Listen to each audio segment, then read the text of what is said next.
The Fabulous 413 podcast is funded by UMass Amherst School of Public Policy. Admissions now open for graduate programs in 2025. Learn how to become a changemaker at umass.edu/SPP. Welcome to the Fabulous 413. I'm Khalees Smith. And I'm Monty Belmonte. Later in the show, live music Thursday with Grammy-nominated R.I.S.E, who'll be playing tonight at the Parlor Room in Northampton. And our weekly chat with Congressman Jim McGovern touches close to home with ICE's appearance at Red Fire Farm, plus a little something that happened for a whole 24 hours on the Senate floor. But first, art is good for us. And it's even better for your littles, even if they are nearly adults. And to foster those artistic inclinations, the Northampton Arts Council is collaborating with High Five Books to present the R.I.S.E Festival on April 18th and 19th at 33 Hawley in Northampton. The event will include presentations, performances, a maker's market, workshops, and more. And with us to talk more about what will be going on for those 2 days next week is New York Times bestselling graphic novelist Jarrett J. Krosoczka. Hey, you said it right. Yay! Look at that. Jarrett J. Hey, everyone. Jarrett J. Krosoczka, known since boyhood as JJK, or by me as Hota Hotaka. It's just more fun to say it in Spanish. More syllables, too. Yes. Is the author and illustrator behind more than 40 books for young readers, including Hey Kiddo and Sunshine, and is a consummate advocate for arts education. And JJK, this just came out yesterday, but your book, Hey Kiddo, was listed as one of Kirkus's best books of the 21st century so far. And we're already a quarter into the century. That's 75. My artist, the artist brain sometimes goes like, well, that's 75 years for it to get knocked off the list. Yeah. Take the win while you've got it. Honestly, I'm a little more alarmed by the fact, it's quarter of a century. Quarter of a century. Yeah, no, huge honor to be in that space, for sure. I didn't put that together until you posted about this yesterday. I was like, wow, we are a quarter century into this century. Oh, no. Yeah. Yes. But the R.I.S.E Festival is what we're... Well, let's take another beat with Hey Kiddo, because the Northampton High School just did a stage production of Hey Kiddo, which, for those who don't know, tell us the elevator pitch about what that graphic memoir is about. So Hey Kiddo is a lighthearted, and it's not lighthearted at all. No. Hey Kiddo is a fun, Hey Kiddo is my graphic memoir. So graphic memoir is a memoir told in graphic novel form about my upbringing and dealing with my mother's struggles with addiction, with drugs, and how I was raised by my alcoholic grandparents, all of that, but how art saved me and how art buoyed me and how art really helped me get through. And it was shortlisted for the National Book Award. It was staged lots of different places, and I was lucky enough to play your grandfather on it, even though I'm the same age as you.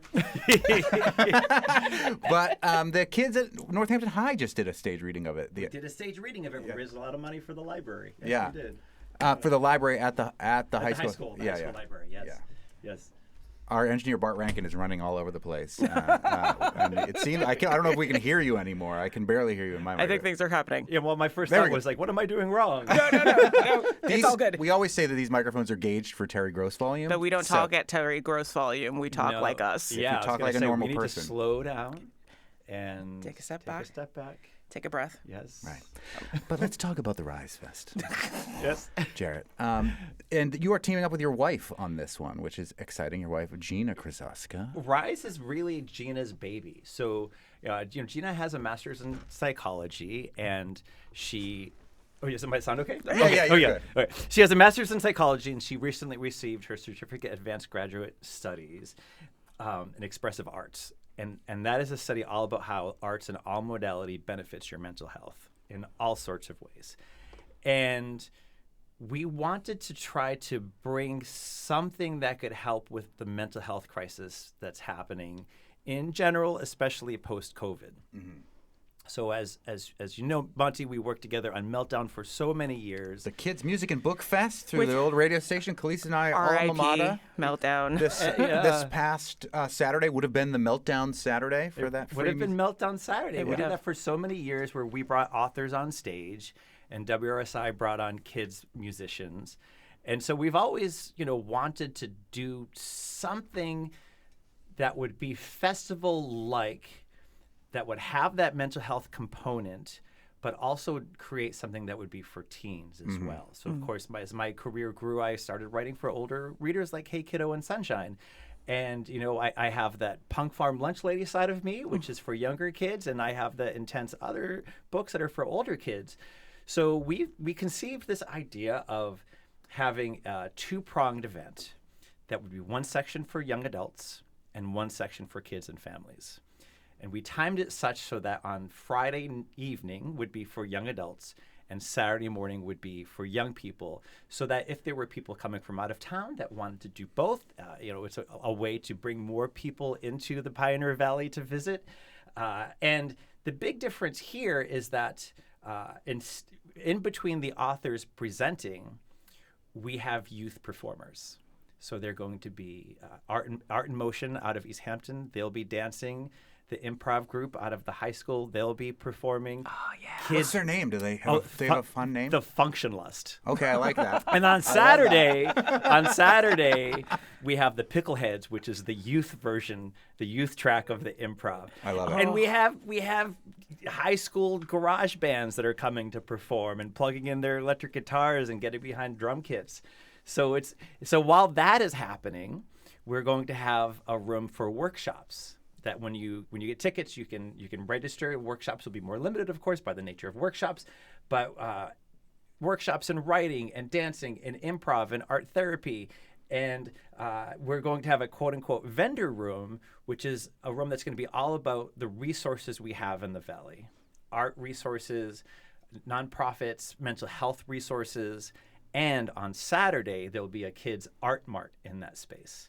So young makers will be able to sell their wares. That's cool. Then That's the part I was most curious about. Like, oh, babies making things. Yeah, Yeah. and then give that entrepreneurial spirit, I suppose. Yeah. And we're talking about the R.I.S.E Festival, Resilience in Self-Expression. It's happening April 18th and 19th. We're doing this a little bit earlier than we would have normally done an event kind of conversation because of the workshops and things like that. Yes, I mean it's a ticketed event, but the tickets are set at $5. Yeah. So very, very low number just to break even.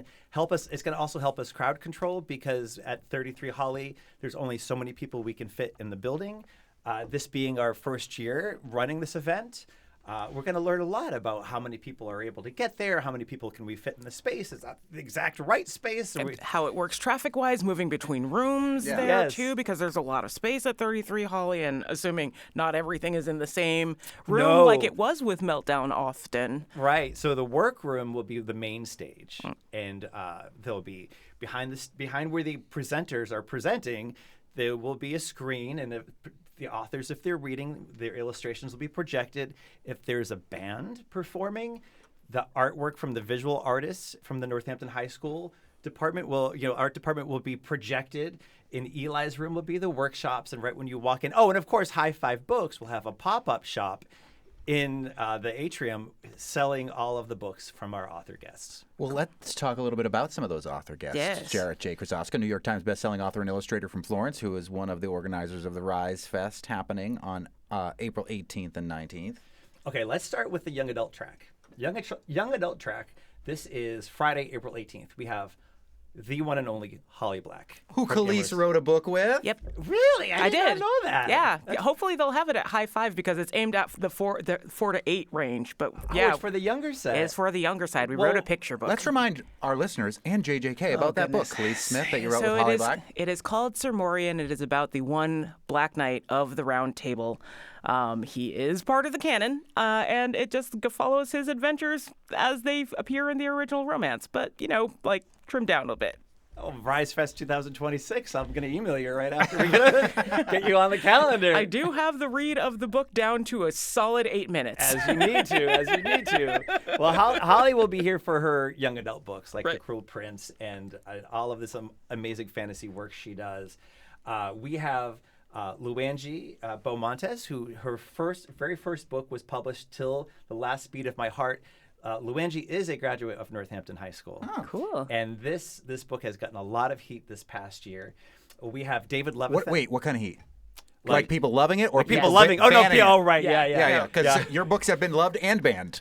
Right, and I'm sure Luangie's has as well. I'm sure there's a pretty fair bet that is as well. But no, she's had it's a fantasy romance story that has gotten a lot of huge buzz. Oh, this that's past great. Year. Yeah, I guess I have to, in this day and climate of book banning. Let me use the word buzz. Yes. There we go. There we go. There we go. We have David Levithan. David Levithan is not only the editor of Hey Kiddo, but a trailblazer in young adult LGBTQ plus books.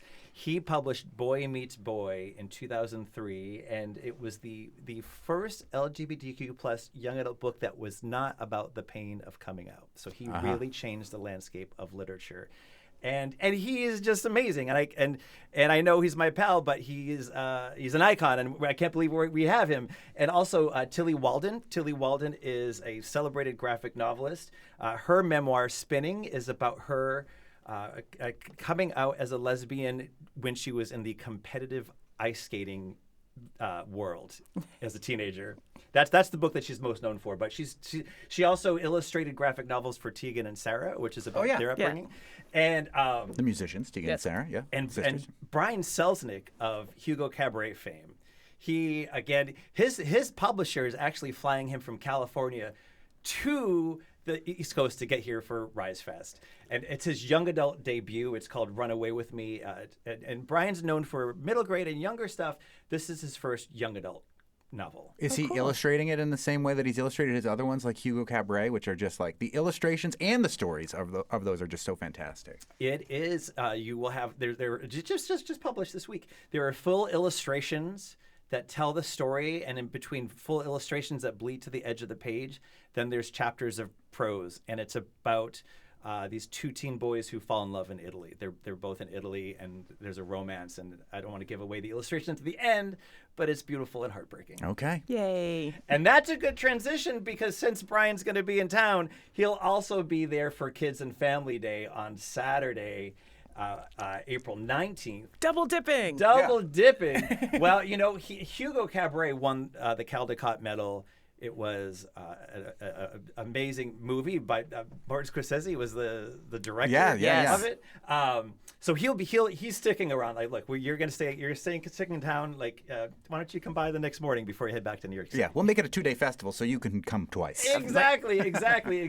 Might be one of my favorite Scorsese's. Oh, really? We're just saying a lot. Yeah. Yes. Raul III, who, when Raul III debuted as an author-illustrator, he came to Meltdown. That was one of his first gigs. I remember. And back then, he was there for Lowriders in Space. He's since become a huge superstar in the world of children's literature. The Vamos series, he has had a new graphic novel series come out just now called The Snips, which is about these folks who work a barbershop and then also fight crime. And we have Kyle Lukoff, and he is known for many books that span from young to middle grade, a trailblazer in that he has put out so many powerful picture books about the trans experience for young kids. His book that was just published was My Little Golden Book About Pride, which is... Is it a real little golden book? Yes, it's a real little golden book. That's the cover. Yes, it's beautiful. And for people probably remember little golden books, but they have the little golden spine, and they've got that little tiger on the back or whatever. Yeah, the classic books of being a child. Emma Hunsinger is author-illustrator. She has graphic novels. But I think one of my favorite books of hers, it's a picture book. It's called My Parents Won't Stop Talking. And the cover has a small child just looking so flustered and aggravated with these big word balloons that are overcoming her space. Yeah, I got to get that one for my youngest. And then to round out the crew for Kids Day, Jamar Nicholas. Jamar Nicholas is a good buddy of mine. He is a Philadelphia-based artist. He has been at the comics game for so long, but he just hit it big with his Leon books, Leon the Extraordinary and Leon Worst Friend Ever. They're books about this young superhero, ordinary kid, and one of his superpowers is self-regulation. Wow. So when he gets really mad and he's about to lose it, his superpower is to calm himself down. He's like the reverse of the Incredible Hulk. He's like the reverse of the Incredible Hulk. You would like me when I'm angry. Well, you know what's so funny is that Jamar and I were both in a Marvel collection. We both made mini comics in a Marvel collection. I was assigned Spider-Man. He was assigned the Hulk. Oh wow! so maybe there's some thread there. What would be the opposite of the Hulk? Yeah. Somebody who's just really calm. Like, wow, I'm angry, but now I'm not. Yeah, you'll I've like me regulated. better when I'm calm. Yeah. Yeah. And we're speaking with author and illustrator Jarrett J. Krosoczka about about the R.I.S E Festival, Resilience in Self-Expression, which is happening April 18th and 19th at 33 Holly in Northampton. But we're telling you this early so that you can sign up for some of these workshops and things that are happening as part of it. Speaking of those workshops, what are these workshops that people can sign up for and get, their kids a little bit better at their craft or more in touch with folks that are currently doing whatever they're interested in? Okay, so Art in Motion is a dance studio out of East Hampton. They opened in 2020, 2021, a very challenging time to start a dance studio, as you can imagine. Right. And what I love about their school is that, yes, they have presentations, yes, they go to competitions, but they're very community-based. So they volunteer throughout the year to perform at centers and charity events. And they this momentum group that they have is where they bring their dancers throughout the community. They are having dance. So if you're a kid or a teen, you're not sure, you might want to try it out. You could just jump in for 20 minutes, try it out in Eli's room. Heidi Haas, who runs the improv classes in Northampton and is the improv queen, is running improv workshops for both days. The Cutchins Institute will be there to run sessions on art therapy. A woman named Leslie Grant, who Gina went to school with for her CAGS degree, is coming up to also do art workshops. And Holly Black is also running a writer's workshop. The one thing I remember that is most memorable about going and touring and reading our tiny children's book out in public with Holly Black is that everyone who came up to talk about Cruel Prince, because there were a lot more of those folks, but each person that came up, Holly Black was like, so what are you writing? And what's stopping you from finishing it? And just constantly she's trying to get more people to be more involved and write more. And I've never seen anything like it. It's wonderful. It's the reason that I wrote a book with her. She's like, you should totally write a book with me. And I'm like, I do poetry. These are not synonymous. She's a beautiful human, and she yet, knows. She's smart. I'm glad she pushed you. Yeah. So take advantage of the fact that she's so open with her time and we advice. didn't even ask her. We said, hey, would you like to do something on the main stage? And I explained to her what the event is. She said she asked if she could also teach a workshop, and I said, well, let's look into see what the roster's looking like. Yeah. There's also this great new nonprofit in town called Resilient Community Arts. And they are making arts as accessible as possible to the youth in the area. And they will both be tabling in the vendor area, and they will also be running a workshop as well. I feel like I want to ask about the one band that has a name on here that I can see. Well, two of them do, but on the first day, you open with Mad Men and you end with Squirrel. The Squirrel! Squirrel is such a fun band. Jaden Meltzer, who voices me in the audiobooks, who Monty has worked with before, that's his band. Yeah. Oh, that's great. I love a good teenage band name like Right? Squirrel and Mad Men. Oh, yeah. Mad Men. That's awesome. That's a good band name. That's a good band name. Great show. I'm too. surprised it hadn't been taken already. I know. It probably Let's not has look been. too deeply Don't into look too that. deeply into it. You have to get a I don't know if cease they and had a desist. trademark, Monty. Right. You'll I have don't know a if they- cease and desist before you know it. We're talking with Jarrett J. Krosoczka about the R.I.S E Festival, a festival honoring youth, art, and literature. Resilience in Self-Expression is the acronym that you've put together with your wife, Gina Krosoczka, who has now been accredited as bringing, the arts into the world of psychology and better mental health. But JJK, we started talking about Hey Kiddo and how Kirkus has listed it as one of the best books of this century so far. But art was huge for you in your own mental health and getting through the toughest times of your life, as chronicled in that book. Tell us how art did that for you. How did art and your drawing get you through those tough times? In so many ways. I mean, art truly saved my life. I struggled with mental health as a young person, but it was never acknowledged. I was raised by my grandparents who came from a different generation who didn't believe in therapy and thought, just stop thinking about it and it'll be fine. Rub some dirt on it. Yeah, exactly. and at least, though, my grandparents made sure I always had empty sketchbooks that I could fill. And filling those empty sketchbooks absolutely helped me process what I was going through. My birth father, he came back into my life when I was 17. At 16, my mother got out of jail and was living down the street. And, when I look back at the sketchbooks I kept in that era and those sketchbooks, I used that artwork in Hey Kiddo to show what the protagonist was going through. When I look at those pages as an adult, I think, wow, that kid was going through so much. He was really processing these intense emotions by putting his marks on the page. So that's one level of how art can help create your mental health. But there's also just the act of putting a mark on a page. I often can forget that when, my artwork is now deadline based and it's my job. But every Halloween, when I just sit and just paint faces on pumpkins, I get so centered by the very act of putting paint on a surface. And that's something where for Gina's degree, she was very insecure at first because she had to get all of these art supplies. Yeah. And she had to draw and she had to sculpt. And here she is, she's married to a professional artist. All 3 kids of hers can draw, and she kept saying, I'm not an artist. And that helped her realize that like she is. We all are artists. And it was that act of her taking different mediums and putting it on the page and feeling centered and closing out the rest of the world and just creating helped her so much, because during times when she was struggling with mental health because of COVID and just life in general. Mm-hmm. Yeah, there's something about the turn in making art for you as opposed to like for the extra world that's really beautiful. That is important to that whole process, I feel like. 100%. And that was a big thing that Gina wanted to get through with this festival is you don't need to identify as an artist for all of the mental health benefits creating art can give you in any way, dancing, performing, improv, anything. It is called R.I.S.E Fest, Resilience in Self-Expression, a festival honoring youth art and literature. It's happening on April 18th and 19th, but we wanted to tell you about it early so you can get yourself signed up and maybe into one of these workshops. You can just Google R.I.S.E Fest. Oh, I can give you the website. Yeah, I see it's risefest.homestead. It's even better. No. It's risefest413.org. Okay, good. That was the one that was blocked by our servers because it was too new of a website. risefest413.org. Fight with Fortinet with us. Yes. That's even easier than the one that's redirected. We'll be like the Spider-Man meme, 413. Yeah, Your 413 day. No, your 413 day. Your 413 day.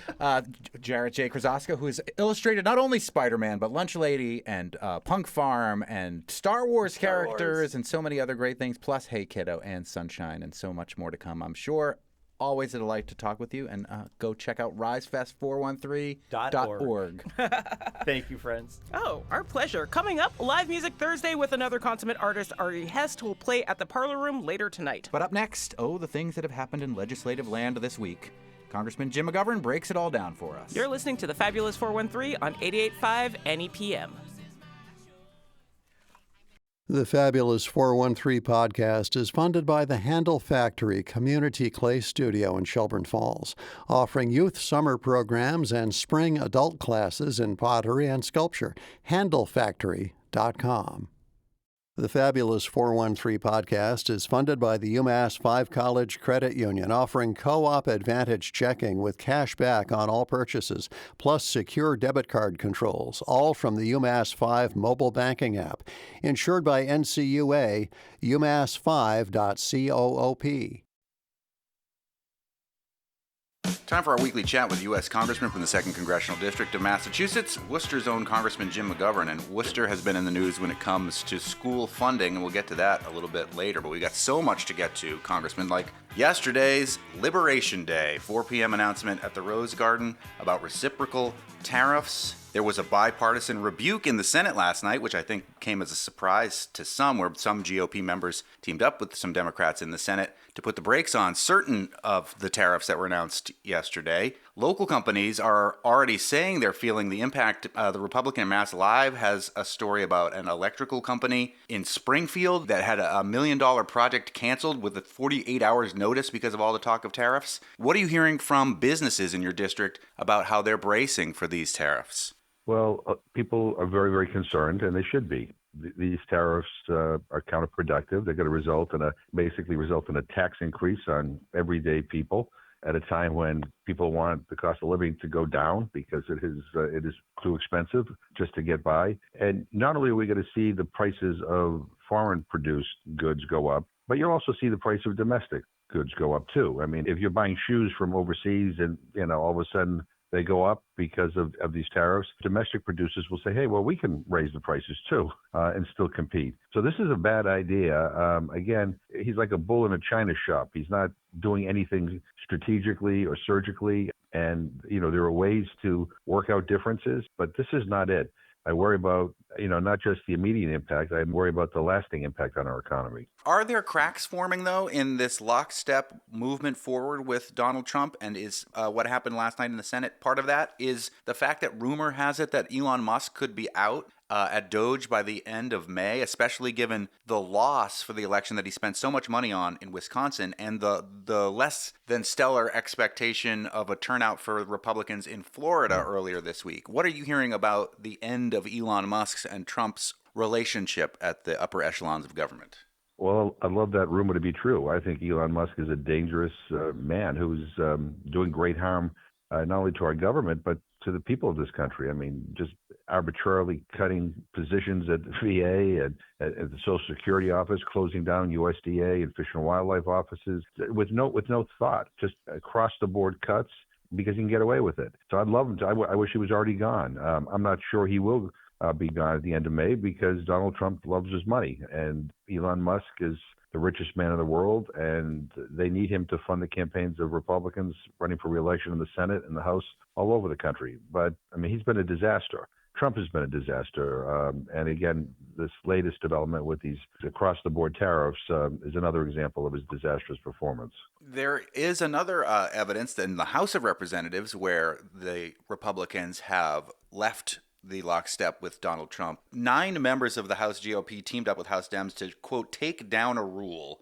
on proxy voting. That then affected a bunch of other potential legislation like the SAVE Act and some legislation having to do with judges and overdraft. Can you tell us what happened in the House of Representatives with those 9 members of the House GOP teaming up with House Democrats? Yeah, I mean, basically, we have members who are new parents, mothers who are giving birth and new fathers. And the question is, can we at least grant them the ability to vote proxy in the first few weeks after the birth of a child? We had proxy voting during COVID. By the way, Republicans utilized it quite a lot. The Speaker of the House, who now says it's unconstitutional, voted dozens and dozens of times by proxy. We had Republicans complaining about giving new mothers the right to vote for proxy who used the proxy voting system to go to a CPAC convention during COVID. So the hypocrisy is unbelievable. They said it for family values, but when it comes to helping make it easier to be a good mother and a good legislator, or a good father and a good legislator, they're on the opposite side. They loaded up the rule with all kinds of stuff like the SAVE Act, which is this anti-immigration bill, to try to force Republicans to vote for the rule. Now, the problem is they already gave a rule to the SAVE Act. They could bring the SAVE Act up anytime they want to, but they just chose to add it. And they added all these other provisions, which I think are counterproductive, that are not consumer friendly. For example, they want to remove the cap on bank fees that banks can charge if there's an overdraft. I don't know who really wants that, but banks. The big banks do. So yes. So these guys are doing their bidding. But the bottom line is we had a handful of Republicans who voted with us and voted to bring down the rule, and I really applaud them for doing it. I mean, every once in a while, I think people have to stand up for principle. And here's an interesting twist. One of the people, Representative Byron Donald, who voted against allowing proxy voting for pregnant mothers or new mothers, apparently, we now know this, a few weeks ago, he went to do the Bill Maher show in Hollywood and didn't want to miss a vote, so he gave his card to a fellow Republican who voted by proxy for him. And he got found out because she voted the wrong way and she couldn't change it. Uh-huh. And so they behave one way and then they react a very different way and have hold people to a different standard, when it's not them. But it was encouraging to see that there were a handful of Republicans who actually were willing to buck their leadership and do the right thing.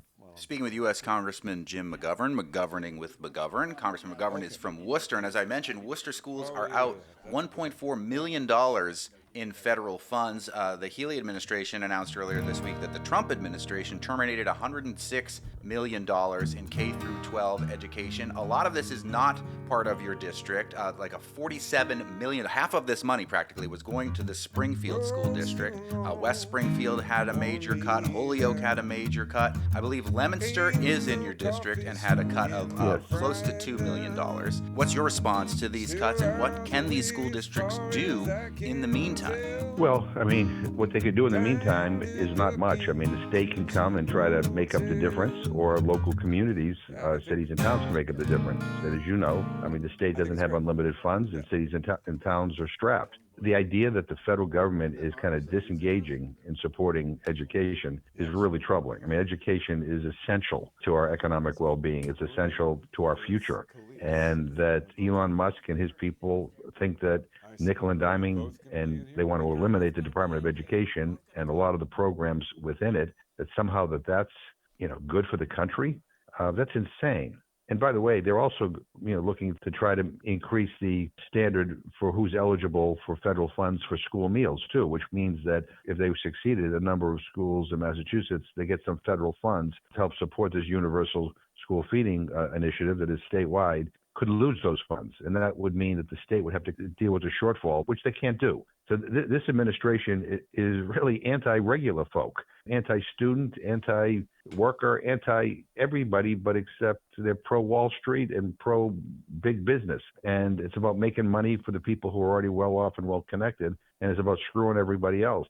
Again, I'm hoping that some of my Republican colleagues, as we come to deal with some of these things in legislation, will say no. We'll help slow this stuff down so that we can get to the next election and maybe get back on the right footing. People who are more supportive of these cuts would be saying that this money had been allocated because of COVID, but that the contracts would be extended all the way through 2026. So if the government says you have this money and can use it up through 2026, but then change their mind, it does cause a lot of disarray. So who knows what will happen? And it could be one of the same situations where the people most directly impacted are the regular folks who would be otherwise Trump supporters. Well, a similar thing is happening with our local farmers. I mean, they have been promised funds for various things, and then all of a sudden it's frozen. It's taken away. These people can't even be counted on to respect and honor the contracts that have already been negotiated and agreed to. Well, another one of these big federal stories that has come very close to home, speaking of farms, according to the NEPM News Department's Karen Brown, ICE arrests on Western Mass farm has sparked worries and teaching on workers' rights. 4 undocumented workers from Red Fire Farm, which has land in both Montague and in Granby, were part of a raid in March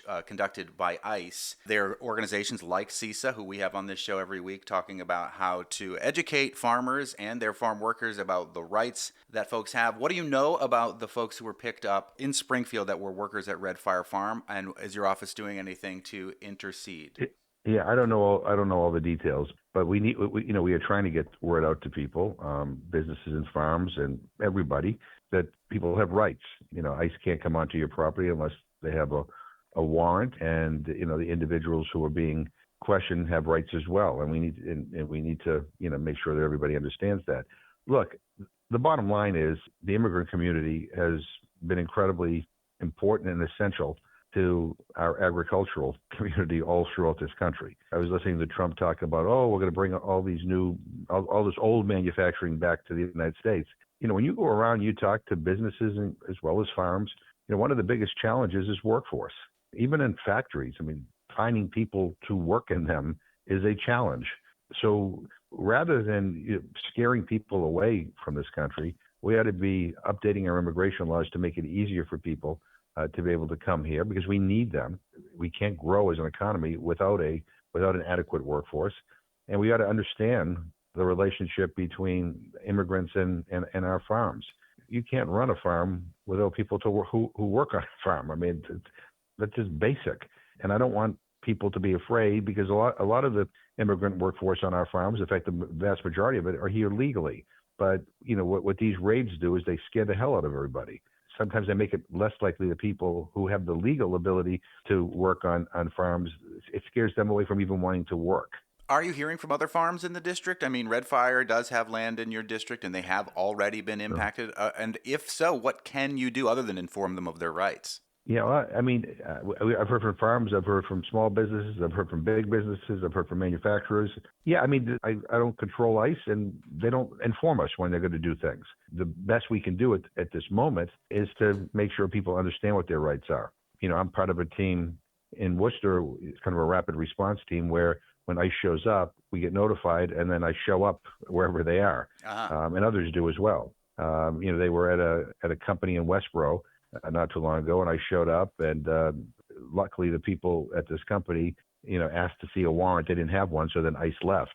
But it scared the hell out of everybody who works there. I think the overwhelming majority of people, if not all of them, were here working legally. but nonetheless, they were afraid. But what was really inspiring to me is that when I showed up, like within 15 minutes, it went from 4 of us to about 25 of us. And, a retired couple, this was when school was on break, a teacher, a guy who's in our military who was on leave. People were showing up to provide a circle of protection around the workers there. And we have a very generous and caring community, and that's happening all over the state.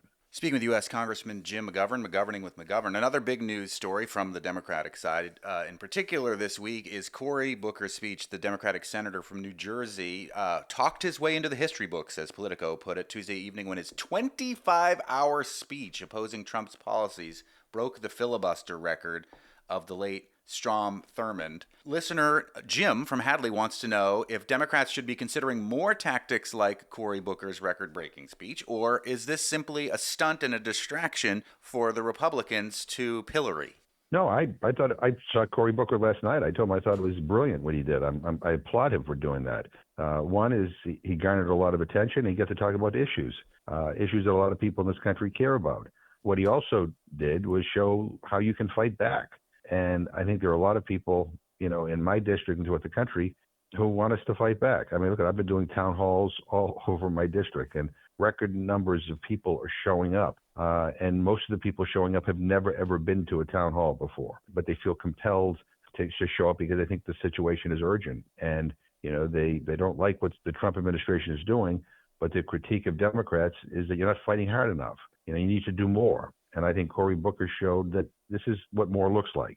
You got to put yourself out there, and you got to take risks, and you got to use whatever form you have, to fight back. I thought it was a wonderful move. Another way people are trying to fight back is happening this weekend. Saturday, there will be protests scheduled all across the country. They're called hands-off rallies. They'll be in Boston and D.C., but they'll also locally be in Springfield and Northampton, Greenfield, Great Barrington, Pittsfield, amongst others, I'm sure. Are you planning on attending any of these hands-off rallies this Saturday? If so, where? Yeah, so I'm doing a town hall in Westboro at 9:30 in the morning on Saturday. Then after that, I'm going to join the rally in Worcester Common. I think it's important that people show up. I think the bigger the crowds, the more it's going to be clear that people are not happy with the direction that Trump is taking this country, and that people are not going to sit back while he tries to undercut and rob us of our democracy. There's so much going on right now, and I know it's people are being inundated with 1,000 things a day. I mean, this is a tactic that fascist and authoritarian regimes have employed for years and years and years. They flood the zone, and then people feel overwhelmed. They don't know how to react to anything because so many things are happening, and they pull the shade and step back, and then the authoritarians come in and take over. We can't do that. I mean, we have to be out there fighting. Trump is talking about a third term. He's publicly talking about a third term. The stuff that they're doing right now, including the apprehension, the kidnapping, and the disappearing of legal students who are here. Students who are here legally, who they disagree with, are just being disappeared. They are pushing the limits, and we need to be prepared to take a strong stand to fight back if basically he decides to ignore the Constitution entirely. So these are perilous times. We don't have the luxury of sitting back and watching this. People need to show up. So whether you're in Greenfield or Northampton or Springfield, or I'll be in Worcester or Boston or wherever, show up. Even if it's raining, bring an umbrella. Show up. I'll conclude as I've been concluding all of 2025. What is giving you hope this week, Congressman McGovern? Cory Booker. I love him. I was with him last night. We were at an event to commemorate the Armenian genocide, and it takes guts and determination and perseverance to do what he did. But I think it cut through all the noise, and a lot of people are talking about it, and a lot of people are saying if he can stand there for 25 hours without a bathroom break and be able to say all that he said, you know what? I can show up to a rally. I can make a phone call. I can try to convince a neighbor. So kudos to him. His eloquence in the last 2 minutes of this 25-hour-long speech as an orator is noteworthy. Yeah. I can't speak that eloquently at the beginning of a 25-hour speech. I can barely speak, but he is. He's a remarkable senator, but he's also a remarkable human being. He's genuine, and there are a lot of people in politics, who I sometimes wonder whether they're real. He's the real deal. it was inspirational to watch him, and makes me feel like I got to do more. U.S. Congressman from the 2nd Congressional District of Massachusetts joins us every Thursday. If you've got a question for the Congressman, you can email us at thefab413@nepm.org. Thanks as always, Congressman. All the best. Be safe. Know what else can give you hope? Music, more art. In that vein, singer-songwriter R.I.S. joins us next. You're listening to the Fabulous 413 on 88.5 NEPM. The Fabulous 413 podcast is funded by Real Pickles, a worker-owned cooperative in Greenfield producing organic fermented vegetables sourced from Northeast farms. More information at realpickles.com. The Fabulous 413 podcast is funded by Northeast Solar, homegrown in Hatfield, Massachusetts, and providing energy savings for their customers for over 10 years. Learn more at northeast-solar.com.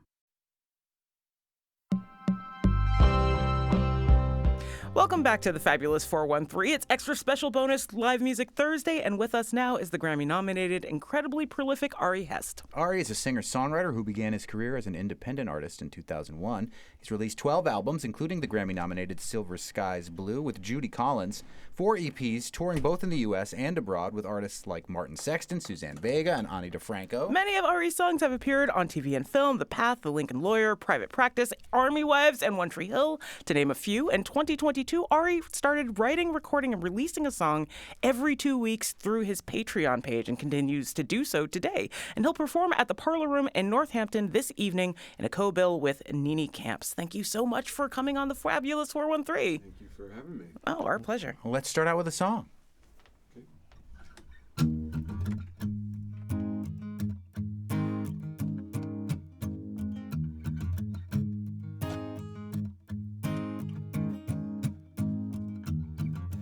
Road's too long, worn me down.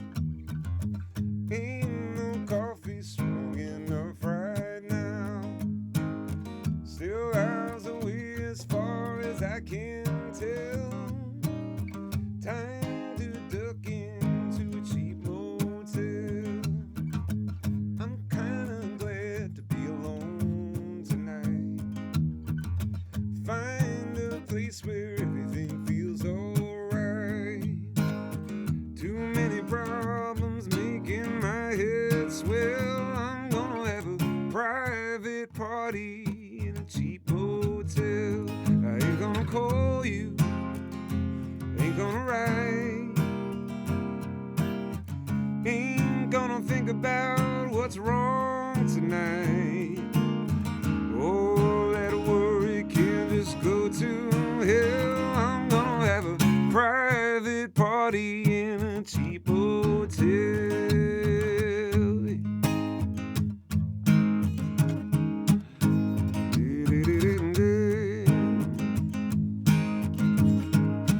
Hey, hey, hey.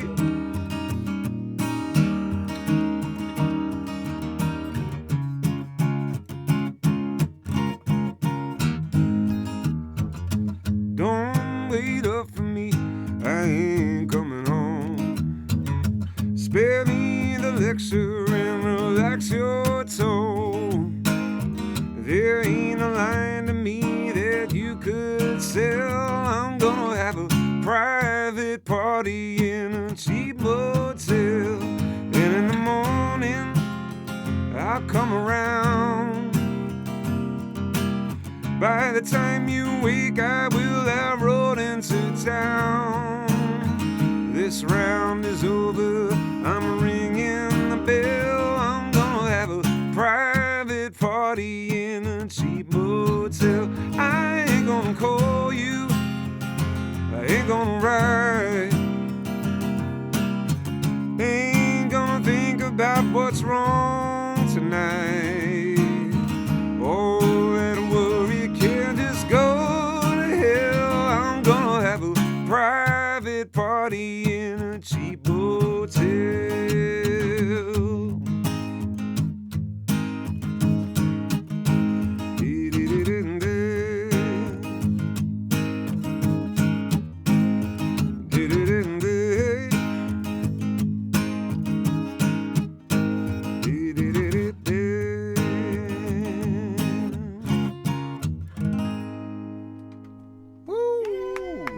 is R.I.S, who's playing at the Parlor Room in Northampton in a co-bill with Nene Camps tonight. What changes about your songwriting when you force yourself to write a new song every 2 weeks? Not just write, but release, right? Yeah. Like Really? beginning, Yeah. middle, and end. Release is in quotes because these are home recordings. I'm not an engineer, and I make it known to my fans that what they're going to receive sounds pretty pro, but it could sound better if somebody behind the knobs knew exactly what they were doing. But it's not poor either. It's somewhere in between. But the point of it is not to release like pristine sounding stuff. I just really what I wanted to do from the get-go with this project is just be proud of something I'm doing in the music world and push myself at the heart of it more than anything else. If 100 people hear it or 100,000 people hear it, either way, I am doing something that I feel really proud of in an industry that it's changed pretty rapidly and sometimes with force throughout the last 20 years. So, I'm really enjoying it, and yeah. Cool. Well, let's take a quick break and then come back and hear some more music with R.I.S, who is going to be at the Parlor Room in Northampton tonight. You're listening to the Fabulous 413 on 88.5 NEPM. That's the one I'm gonna do.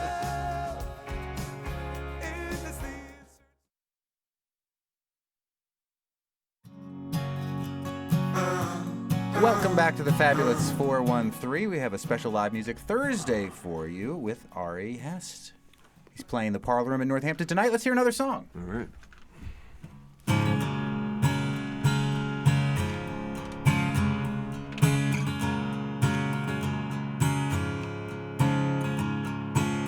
I think of you when I need to recall there is more to it all than now. I think of you as the sun's coming up, taking all that it will allow.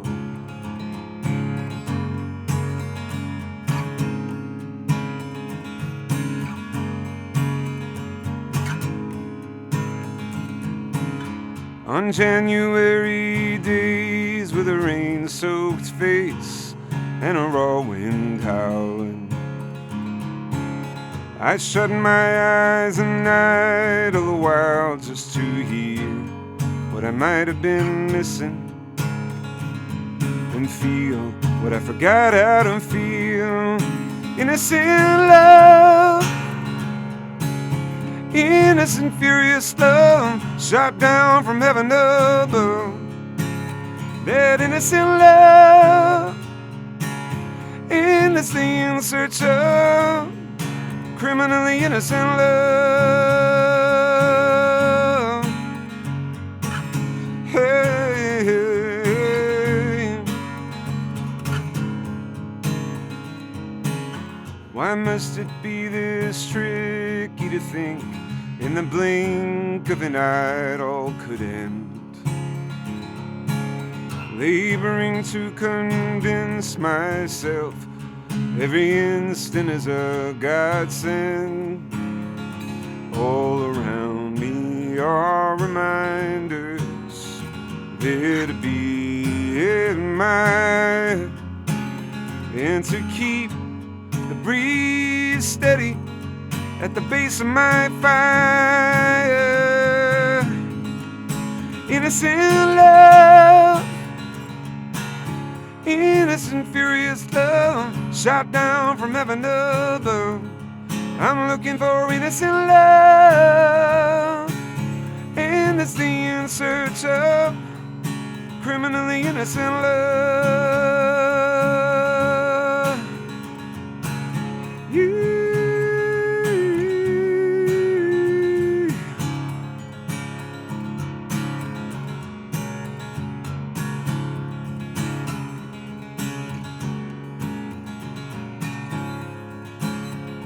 Innocent love, innocent furious love, shot down from heaven above. I'm looking for innocent love, endlessly in search of criminally innocent love, that innocent love,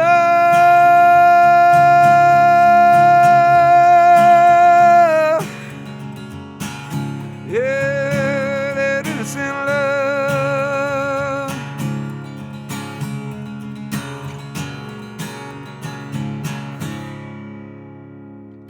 R.I.S. live in the studio, playing the Parlor Room in Northampton tonight. This is such a selfish question that isn't related to your show tonight, but like. And a warning: we only have 1 minute. Oh wow, okay. But your parents were in music. Like your dad's in jazz, your mom's a cantor. Yeah. And you have a daughter. Like, is she into music too? Is it just like the family business now? She is. With two musical parents. Because your also? spouse is also musical. Yeah. Yes, it's all. There's all sorts of music. My kid got on stage for the first time, first recital, like 2 months ago. Oh dear. And a cappella did a Muppet song. Which one? Oh God, Is it Rainbow I'm forgetting, Connection? and I'm a terrible father all of a sudden. Manamana. It was Manamana. Oh gosh, it was. Oh man. Oh, I don't have enough time to figure it out. But she nailed it, and she had her eyes open the whole time, and was just fixed on the crowd, and was just so good, and had never been on stage before, and it was just like, is this kid for real? So yeah, I'm a proud dad. I love it. That's R.I.S. who's coming to play the Parlor Room in Northampton tonight. Thanks for coming in and playing for us today. Thank you for having me. We expect duets in her future. Yes. Oh yeah. Just saying. On the next Fabulous 413, we'll tell our stories through dance and song with a collaborative showing of the incredible 1948 classic The Red Shoes with the Triplex Cinema and Jacob's Pillow. We'll also have live music Friday with the Lucky Shots, who have a new album and a show in Florence. And we'll talk with Brian Boyles of Mass Humanities about how they're bringing more art to Massachusetts and how that is in jeopardy all of a sudden. And if you don't have tickets to go see R.I.S., you can get them at the door. I'm Khalees Smith. I'm Monty Belmonte. We'll see you tomorrow on the Fabulous 413.